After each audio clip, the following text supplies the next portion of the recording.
Hi, welcome back ပါ Biblical Leadership and Management page ကနေပြန်လည်ပြီးခါမှာကြိုဆိုပါရစေကျွန်တော်တို့ဒီနေ့မှာအတူတကွကျွန်တော်တို့ servant leadership lesson ကိုအတူတကွလေ့လာကြမှာဖြစ်ပါတယ်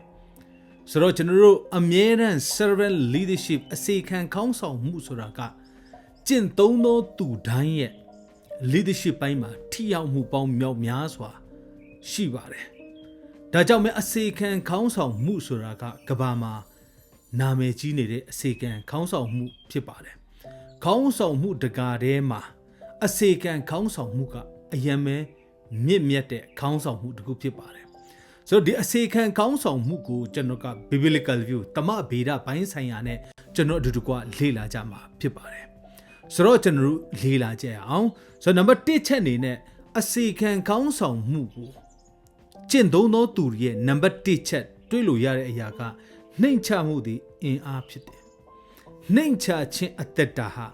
အင်အားကိုဖြစ်စေတယ်။ခေါင်းဆောင်တယောက်ဖြစ်လာပြီဆိုတာနဲ့မာနတွေကိုကျွမ်းကျင်တဲ့အရာတွေပိုင်းမှာကိုကဥဆောင်နေတဲ့ကဏ္ဍမှာကိုမာနတရားတွေနဲ့ဥဆောင်လို့လုံးဝမရပါဘူး။ကျွန်တော်တို့ရဲ့အစေခံခေါင်းဆောင်မှုလို့ပြောတယ်မှာနံပါတ်1နှိမ့်ချခြင်းအသက်တာပေါ့နှိမ့်ချခြင်းရှိကိုရှိရမယ်မာနကြီးမှုထဲတဲ့နှိမ့်ချမှုသည်ဥဆောင်ခြင်းကလူတိုင်းရဲ့ယုံကြည်မှုနဲ့လေးစားမှုကိုရရှိတယ်တဲ့ဒါကြောင့်အစေခံခေါင်းဆောင်မှုရဲ့နံပါတ်1ချက်ကနှိမ့်ချခြင်းဘာဖြစ်လို့လဲဆိုရင်ကျွန်တော်နဲ့လှုပ်ဖို့ဆောင်ဖက်တီကျွန်တော်ထက်အသက်ကြီးတဲ့လူရှိမယ်ကျွန်တော်နဲ့ရွယ်တူရှိမယ်ကျွန်တော်ထက်ငယ်တဲ့လူတွေရှိမယ်ကျွန်တော်ထက်ပညာတော်တဲ့လူရှိမယ်ကျွန်တော်ထက်ပညာကျွန်တော်နဲ့ level ရှိမယ်ကျွန်တော်ထက်ပညာနှိမ်သောသူတွေရှိမယ်အားလုံးကသူတို့ရဲ့စွမ်းရည်ဘိုင်းဆိုင်ရာမှာမြင့်တင်လာဖို့အတွက်ကကျွန်တော်တို့ကခေါင်းဆောင်ဖြစ်တဲ့အတွက်ကြောင့်နေပေအသီးသီးမှာပိုပြီးထူးချွန်လာဖို့အတွက်ကိုကျွန်တော်နေ့စဉ်နဲ့နေ့တိုင်းသူတို့ကိုအစေခံပေးဖို့လိုအပ်တဲ့အစေခံခြင်းအပြင်ခေါင်းဆောင်တာအဲ့ဒါကြောင့်နံပါတ်1ချက်ကနှိမ့်ချခြင်းအသက်တာအပြင်အစေခံသောခေါင်းဆောင်ကောင်းဖြစ်ဖို့လိုအပ်ပါတယ်အဲ့ဆိုနံပါတ်2ချက်ကိုကြည့်အောင်နားထောင်ခြင်းကနားလည်မှုကိုဖြစ်ပေါ်စေတယ်အဲ့ကြောင့်အစေခံခေါင်းဆောင်မှုကျင့်သုံးပြီဆိုရင်ကျွန်တော်ကနားထောင်နိုင်စွမ်းရှိရမယ်အဲ့တော့ကြောင့်ပဲဒီမှာကျွန်တော်ကျမ်းစာထဲမှာကြည့်တဲ့အခါမှာသူကဘလို့ဖော်ပြပေးထားတယ်လဲဆိုရင်လူမှာနားတစုံရှိတယ်နှစ်ဖက်ပေါ့နော်ပါဇက်ကြတော့တစ်ပေါက်ပဲရှိတယ်တဲ့များနားထောင်ပြီးနည်းနည်းပြောပါဒါကြောင့်အစေခံခေါင်းဆောင်မှုကိုကျင့်သုံးသောခေါင်းဆောင်ဒီအနေနဲ့ကကိုနဲ့လှုပ်ဖို့ဆောင်ဖက်တီအလှော်အသီးသီးကဒီပတ်မဲ့အတီးတီးကသူတို့ကျွမ်းကျင်ရနေပဲမှာကိုကခွဲခန့်သားပြီးတော့ခေါင်းဆောင်ဒီလှုပ်ဖို့ဆောင်ဖက်တီရဲ့စကားကိုများနားထောင်ပြီးမှကျွန်တော်တို့တွေကသူတို့လိုအပ်ချက်တွေကိုဖြည့်ဆည်းပေးရမယ်နံပါတ်2ချက်ပဲဖြစ်ပါတယ်အကြောင်းကျွန်တော်ဝန်ထမ်းနေအဖွဲ့သားများရဲ့အတန်ကိုဂယုတစိုက်နားထောင်ပြီးမှသူတို့ရဲ့လိုအပ်ချက်ကိုပုံမူပြီးခါမှဖြည့်ဆည်းပေးမယ်ခေဗင် touch ဖြစ်လာတဲ့အခါမှာသူတို့ရဲ့လိုဆိုလိုတဲ့အရာတွေသူတို့ရဲ့လိုချင်တဲ့အရာဘယ်အရာတွေကအရေးကြီးတယ်လဲဘယ် department မှာဘာကအရေးကြီးတယ်လဲအဲ့လိုနေနဲ့ကျွန်တော်ကောင်းဆောင်တွေကတိလာတဲ့အခါမှာများသူတို့ပြောတဲ့စကားကိုနားထောင်တဲ့အခါမှာပို့ပြီးခါမှဖွဲ့စည်းပြီးအောင်မြင်နေဆိုတော့ကိုကျွန်တော်တွေ့လို့ရပါတယ်ဒါကြောင့်အစေခံကောင်းဆောင်မှုကိုကိုကจิตသုံးပြီဆိုရင်ကျွန်တော်များနားထောင်တတ်တော်သူများဖြစ်ဖို့အရေးကြီးပါတယ်အဲ့ဆိုနံပါတ်3ချက်ကိုကြည့်အောင်နံပါတ်3ချက်မှာဘလို့ဖော်ပြပေးထားတယ်လဲဆိုရင်စာနာမှုသည်ဆက်ဆံရေးကိုခိုင်မာစေသည်စာနာမှုကဘာလဲဆိုတော့ဆက်ဆံရေးကိုဘာဖြစ်တယ်လဲပို့ပြီးခါမှခိုင်မာစေတာဖြစ်တယ်တဲ့စာနာမှုကပို့ပြီးခါမှခိုင်မာစေတဲ့အတွက်ကြောင့်ဘာပြောထားတယ်လဲအခြားသူများရဲ့ခံစားချက်အခက်အခဲများကိုနားလည်ပြီးမှဂယုစိုက်ခြင်းကအဖွဲ့အတွင်းယုံကြည်မှုကိုတည်ဆောက်ပေးတယ်ဆိုတော့အဲ့မှာခုနကျွန်တော်ပြောတဲ့စာနာမှုဆက်ဆံရေးကိုခိုင်မြဲစေတယ်စာနာတတ်သောသူဖြစ်ဖို့သိပြီးခါမှအရေးကြီးပါတယ်ကိုက department မှာပေးတဲ့တာဝန်ကိုသူတို့လုံနေတဲ့အချိန်မှာပင်ပန်းချင်းတွေကြုံတွေ့တဲ့အခါမှာဘာလို့မအောင်မြင်တယ်လဲဆိုတော့ အကြောင်းအရာတွေကိုတွားပြီးခါမှမပြောဘဲနဲ့သူတို့ဘာကြောင့်မအောင်မြင်တယ်လဲဘယ်လိုမျိုးခက်ခဲချင်းတွေသူတို့ကြုံတွေ့နေရတယ်လဲဆိုပြီးမှသူတို့ပေါ်မှာသူတို့နေရာမှာနေပေးခြင်းအပြင်စာနာထောက်ထားပြီးခါမှကျွန်တော်တို့ကဥဆောင်ပေးရမယ်ခေါင်းဆောင်တွေဖြစ်တယ်ဆိုတော့စာနာထောက်ထားခြင်းလို့ပြောတဲ့နေရာမှာဘာဖြစ်လဲဆိုတော့ကျွန်တော်အမြဲတမ်းအဖွဲ့အစည်းနဲ့ keep in touch ဖြစ်နေမှသာလျှင်ကျွန်တော်တို့ကနားလေသဘောပေါက်နိုင်မှာဖြစ်တယ်ဒါကြောင့်အစေခံကောင်းဆောင်မှုကိုကျွန်တော်တို့ကကျင့်သုံးလာပြီဆိုတော့ကျွန်တော်တို့လှုပ်ဖော်ဆောင်ဖက်တည်းရဲ့နော်သူတို့ဘဝအကြောင်းတွေသူတို့လှုပ်နေတဲ့လမ်းကြောင်းတွေကိုကျွန်တော်တို့ကနားလေသဘောပေါက်ပြီးလိုအပ်တဲ့နေရာမှာဖြည့်ဆည်းပေးတတ်သောစာနာထောက်ထားတတ်သောခေါင်းဆောင်ကောင်းတယောက်ဖြစ်ဖို့လိုအပ်ပါတယ်ဒါနံပါတ်3ချက်ပဲဖြစ်ပါတယ်နံပါတ်4ချက်အနေမှာဆိုရင်အခြားသူများကိုမြင့်တင်ပေးခြင်းကအောင်မြင်မှုကိုဖန်တီးပေးတယ်အစေခံခေါင်းဆောင်မှုကိုကျင့်သုံးတဲ့ခေါင်းဆောင်တွေကဘာလို့ပေးဖို့လိုတယ်လဲဆိုရင်ကိုကျိုးထက်အဖွဲ့သားများရဲ့ဖွံ့ဖြိုးတိုးတက်မှုကိုဦးစားပေးခြင်းကအဖွဲ့လိုက်အောင်မြင်မှုကိုရရှိစေတယ်တဲ့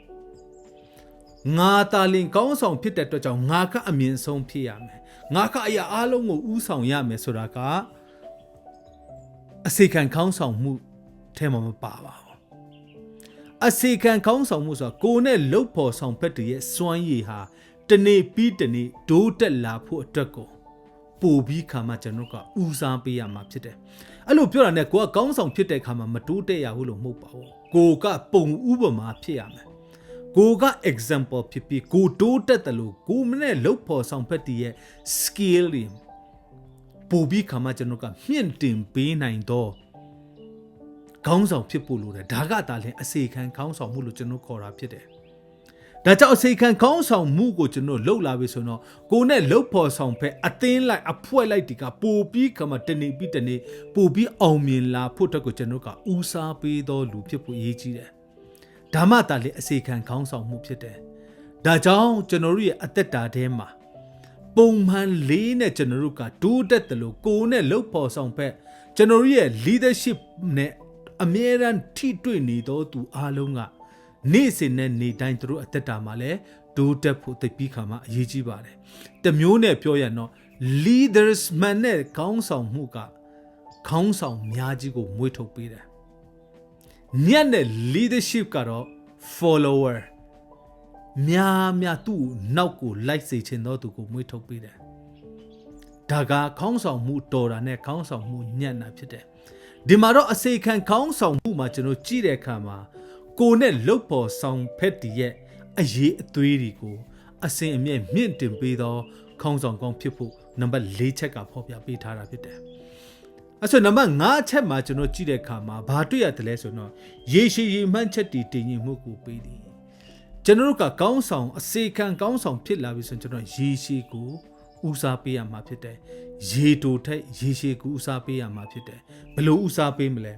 ခဏတာအကျိုးထက်ရေရှည်အောင်မြင်မှုနဲ့အကျိုးစီးပွားကိုအာယုံစိုက်ခြင်းကအဖွဲကိုတည်တံ့စေတယ်ဒါကြောင့်ကျွန်တော်တို့ကဘာလဲဆို long term planning တွေကိုကျွန်တော်တို့ကလုပ်ဖော်ဆောင်ဖက်တည်နဲ့တေချာလေးဆွေးနွေးပြီးမှကျွန်တော်တို့က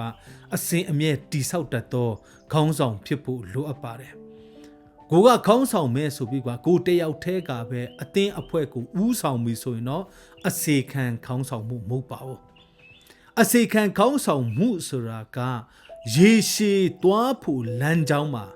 ကိုကလည်းလမ်းကြောင်းကိုလက်လန်းမီတလောက်နဲ့ကျွန်တော်တို့ကလည်းသွားရတယ်လို့ကိုနဲ့လှုပ်ဖော်ဆောင်ဖက်တီကလည်းလိုက်နိုင်ဖို့အတွက်ကိုကျွန်တော်တို့ကလည်းစွမ်းရည်တွေကျွန်တော်တို့ကလည်းအစဉ်အမြဲတမ်းမြင့်တင်ပေးဖို့လိုအပ်ပါတယ်ဒါမှသာလျှင်ရေရှည်ကိုကျွန်တော်တို့ကသွားနိုင်မှာဖြစ်တယ်ဒါကြောင့်ကျွန်တော်တို့ရေရှည်ကိုသွားမဲ့လမ်းကြောင်းမှာကောင်းဆောင်တယောက်တည်းကပဲနားလေတော်သူများမဟုတ်ပဲနဲ့နော်ကျွန်တော်တို့အနောက်လိုက်တော်သူတွေကလည်းနားလေသဘောပေါက်ဖို့အတွက်ကိုတေချာလေးချပြတတ်သောခေါင်းဆောင်ဖြစ်ဖို့လိုအပ်ပါလေဒါမှသာလျှင်အစေခံခေါင်းဆောင်မှုမြောက်မှာဖြစ်ပါတယ်ဒါကြောင့်ဒီကနေ့မှာကျွန်တော်အချက်5ချက်အပြင်ပြောသွားတာကအစေခံခေါင်းဆောင်မှုတွေမှာကျင့်သုံးတဲ့ lesson မော့သင်ခန်းစာတွေဖြစ်တယ်ဒါကြောင့်ဓမ္မဗေဒရှုထောင့်ကနေကျွန်တော်ကြည့်တဲ့အခါမှာဒီအချက်5ချက်ကိုခေါင်းဆောင်တော်တော်များများတွေကအသုံးပြုတာကျွန်တော်တွေ့လို့ရတယ်ခေါင်းဆောင်တော်တော်များများတချို့ကဥပမာမောရှေလိုမျိုး ကောင်းဆောင်ကြီးတယောက်ဖြစ်ပေမဲ့လည်းပဲသူရဲ့နောက်လိုက်ဖြစ်တဲ့ယောရှုတို့ကို train ပေးတယ်ငါနေရာကို तू ဆက်ခံနိုင်မယ်ဆိုတဲ့နှလုံးသားနဲ့ပြင်ဆင်ထားတာဖြစ်တယ်ငါရဲ့ဆွေမျိုးသားချင်းမှာငါရဲ့မိသားစုမှာငါရဲ့သားသမီးမှာဆိုပြီးခါမှသူတို့မှာမရှိပါဘူးအဖွဲအစည်းကိုရေရှည်ဥဆောင်ပေးနိုင်မဲ့လို့အစေခံမှုအဖြစ်ဥဆောင်ပေးနိုင်မဲ့လူရဲ့လက်ထဲမှာသူတို့ရဲရဲနဲ့ထဲတယ်ဆိုတော့ကျွန်တော်တွေ့လို့ရတယ်ဒါကြောင့်ဒီနေ့မှာကျွန်တော်ပြောတယ်အစေခံခေါင်းဆောင်မှုထဲကနေသင်ခန်းစာဒီ၅ချက်ကသင်ရဲ့အဖွဲအစည်းအတွက်ကျွန်တော်ရဲ့အဖွဲအစည်းအတွက်သင်ရဲ့အသင်းတော်ကျွန်တော်ရဲ့အသင်းတော်သင်မိသားစုကျွန်တော်ရဲ့မိသားစုအတွက်leadership အချက်၅ချက်ကိုကျင့်သုံးခြင်းအပြင်တနေ့ပြီးတနေ့တိုးတော့သောအဖွဲ့အစည်းများအသင်းတော်များမိသားစုများဖြစ်ကြရအောင်လို့ကျွန်တော်ဒီနေ့မှာခွန်အားပေးချင်ပါတယ်ဆိုတော့ဒီဗီဒီယိုကလစ်လေးကိုကြည့်လို့ရှိရင် like subscribe ရယ် comment လေးပေးသွားဖို့လဲကျွန်တော်ဒီကနေ့တောင်းဆိုပြစေကျေးဇူးတင်ပါတယ်